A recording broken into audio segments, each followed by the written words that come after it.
What? I'm pressed. It's the TVC Press Tour, Heavy Press.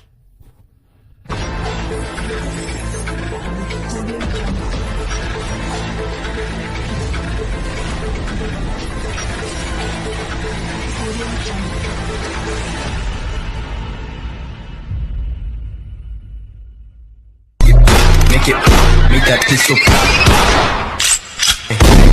Shawty got a bad boy fetish. Shawty come over and get it. What up, though, YouTube? It's your boy Brillo. We back in the building as this press tour continues. Today we talking Breeze and Kanan, season 4.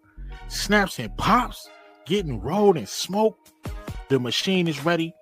So let's break this down. Now listen, it's no secret, man. I usually love the villains. They're my favorite characters. I just love the villains, but these two, man, I hate to say, I don't rock with them. They have to go. They have to go.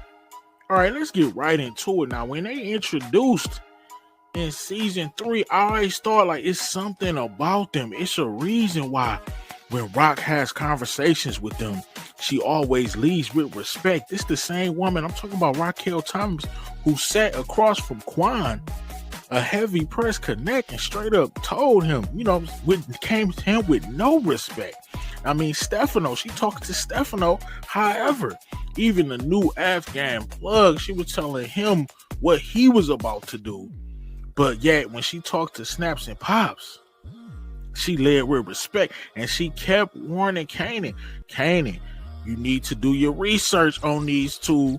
They are something different. And I definitely understand what Raquel was alluding to with their actions. Now, peep the blender that they put Kanan in, right? So, of course, you know what I'm saying? They gave the okay to Kanan to roll and smoke Ronnie. Why? Because they knew that they would have Kanan on the hook for Ronnie's debt for damn near an eternity. I'm sure Kanan not asking the right questions because he didn't even know that he was on the hook for Ronnie's debt. See, Ronnie at least had an end date, so when he was gonna have to get them the return on their initial investment. But Kanan, they could tell him whatever, so they gonna eat off Kanan forever. And they see, this young boy, 16 years old in high school, he's the son of Def Con, son of Rock. He gonna be in this game for a minute. This is really a retirement plan, right? So they licking their chops looking at Kanan. Meanwhile, Ronnie talking about Famous, talking too much, and they do the unthinkable. A couple people saw it happen. Now look, I don't rock with Famous. I think he was a straight sucker. A lot of people liked him. I think he was a sucker. He wanted Kanan to take care of him like he was a housewife. He don't want to get no money. He's stealing from his mom. Look, if he didn't want to sell drugs, okay, cool. It's not in you.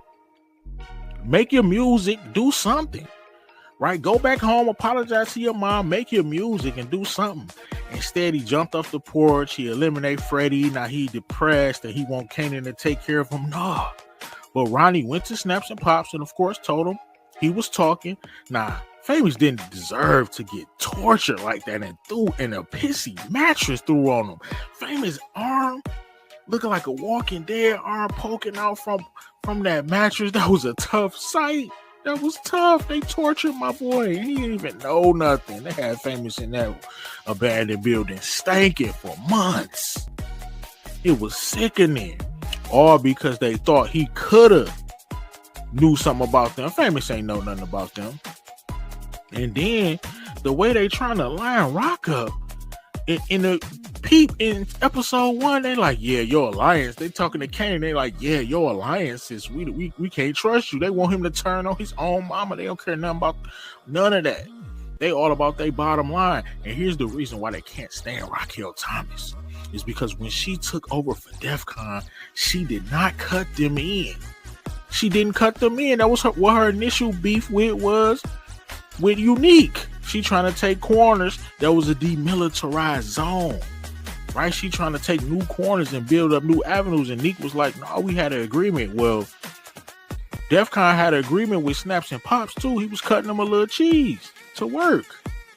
But Rock said, no, we not doing that. So they already had some contention for her. Then here comes her goofy son that's not rocking with her. And they see that I could have this boy paying me for an eternity. Right, and of course we know what they did to Crystal, their ultimate plan. What they did to Crystal, and all she had to do was say nothing, baby girl, and then she got rockabye. One of the most vicious eliminations in Power history. I call it the PB&J, the peanut butter and jelly and pops. I need you to put a little bit more jelly on that peanut butter sandwich. It was dry as hell. I thought she was gonna choke to death. She ate a straight Jiffy sandwich, straight peanut butter, no jelly hardly. But I digress. But one of the coldest rockabys, and now Kanan is all charged up. But listen, everything that's in the dark will come to the light, and Kanan will find out who indeed smoked his baby boo and who put that pissy mattress on top of Famous. He just hasn't put it together yet. Who's going to help him put it together? Clearly not Jukebox like we all thought, but it's going to be the newest character in the Wallabies red Porsche pulling up, and that's Breeze. I like how they introduced Breeze as the nephew to Snaps and Pops. Now, if you think for a second that Breeze is going to be under their thumb forever, no. And here you have it with the destruction of these two, because once Kanan puts it together, he's going to be out for blood. Breeze also is going to say, look, if I don't got to cut them in, there you have it. And you know Power don't have no problem with eliminating relatives. In fact, they relish in the moment to eliminate a relative. You got, of course, Tommy eliminated his dad in the OG Power. You know what I'm saying? Tariq eliminated his dad in the OG Power. Shall I continue? Monet actually tried to eliminate her kids because they tried to eliminate her in Book 2 Ghost. You know what I'm saying? Kanan tried to smoke his dad. Dad got smoked in front of him. Like, it's no problem with killing the relatives. So if you thinking that Breeze is not going to smoke these fools to get them up out the way, because at this point, they in the way. The OGs is in the way. They trying to be retired, but the move that they making, they ain't retired. And I can guarantee you, season 5, they getting rockabye together in matching outfits. It's going to happen. Matching caskets.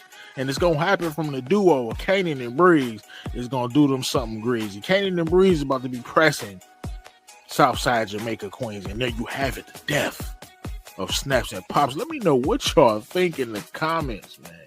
Am I tripping? Or is Snaps and Pops up out of there? And if not, Kanan and Breeze, who going to do it? Who going to get them out the way? Because my man Breeze ain't going to want to pay them for an eternity. And Kanan ain't getting no end date on that investment from Ronnie. They going to milk that. If this your first time coming across the page, lock into the real. You know the deal. Like, subscribe. You already know the vibe. It's the TVC Press Tour. And I'm about to slide, man. Peace. What? I'm pressed. It's the TVC Press Tour. Heavy press.